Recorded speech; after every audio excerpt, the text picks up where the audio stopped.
الرحمن علم القرآن خلق الإنسان علمه البيان الشمس والقمر بحسبان والنجم والشجر يسجدان والسماء رفعها ووضع الميزان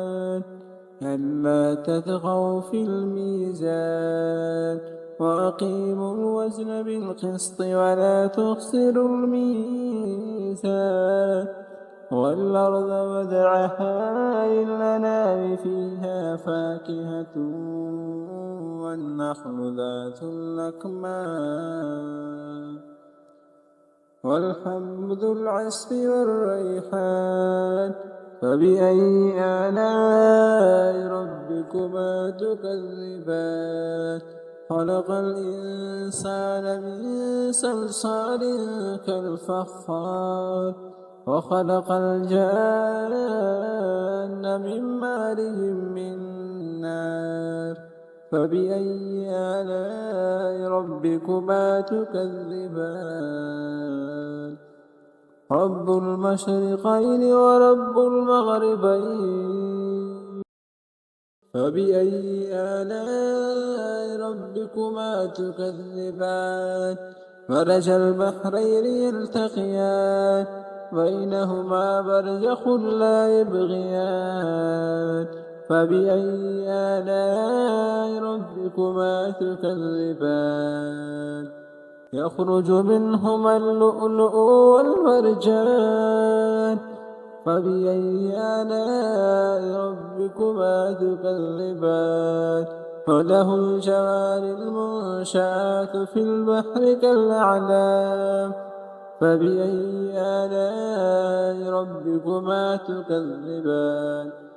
كل من عليها فان ويبقى وجه ربك ذو الجلال والإكرام فبأي آلاء ربكما تكذبان يسأله من في السماوات والأرض كل يوم هو في شأن فبأي آلاء ربكما تكذبان سنفرغ لكم أيها الثقلان فبأي آلاء ربكما تكذبان يا معشر الجن والإنس إن استطعتم أن تنفذوا من أقطار السماوات والأرض فانفذوا لا تنفذون إلا بسلطان فبأي آلاء ربكما تكذبان يرسل عليكما شواظ من نار ونحاس فلا تنتصران فبأي آلاء ربكما تكذبان فإذا انشقت السماء فكانت وردة كالدحان فبأي آلاء ربكما تكذبان فيومئذ لا يسأل عن ذنبه إنس ولا جان فبأي آلاء ربكما تكذبان يعرف المجرمون بسيماهم فيؤخذ بالنواسي والأقدام فبأي آلاء ربكما تكذبان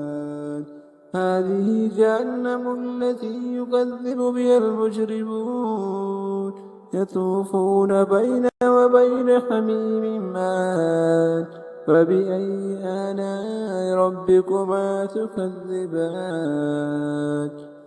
ولمن خاف مقام ربه جنتان فبأي آلاء ربكما تكذبان ذواتا أفنان فبأي آلاء ربكما تكذبان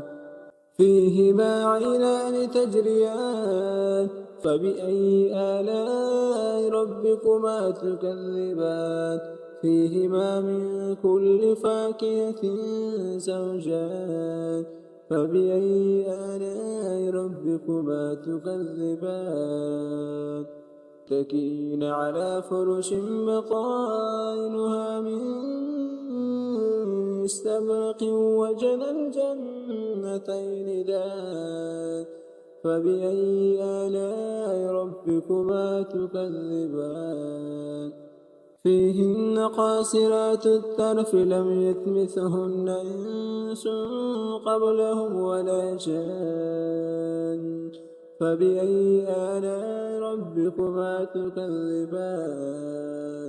كأنهن الياقوت والمرجان فبأي آلاء ربكما تكذبان هل جزاء الإحسان إلا الإحسان فبأي آلاء ربكما تكذبان ومن دونهما جنتان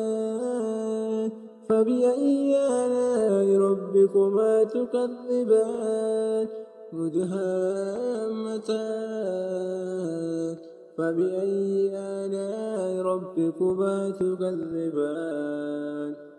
فيهما عينان نضاختان فبأي آلاء ربكما تكذبان فيهما فاكهة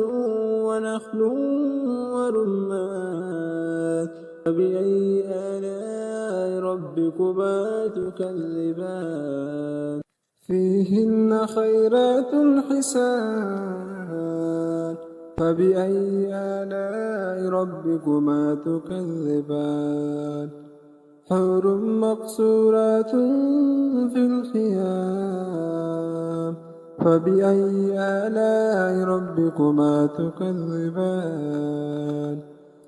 لم يطمثهن إنس قبلهم ولا جان فبأي آلاء ربكما تكذبان متكئين على رفرف خضر وعبقري الحسان فبأي آلاء ربكما تكذبان تبارك اسم ربك ذي الجلال والإكرام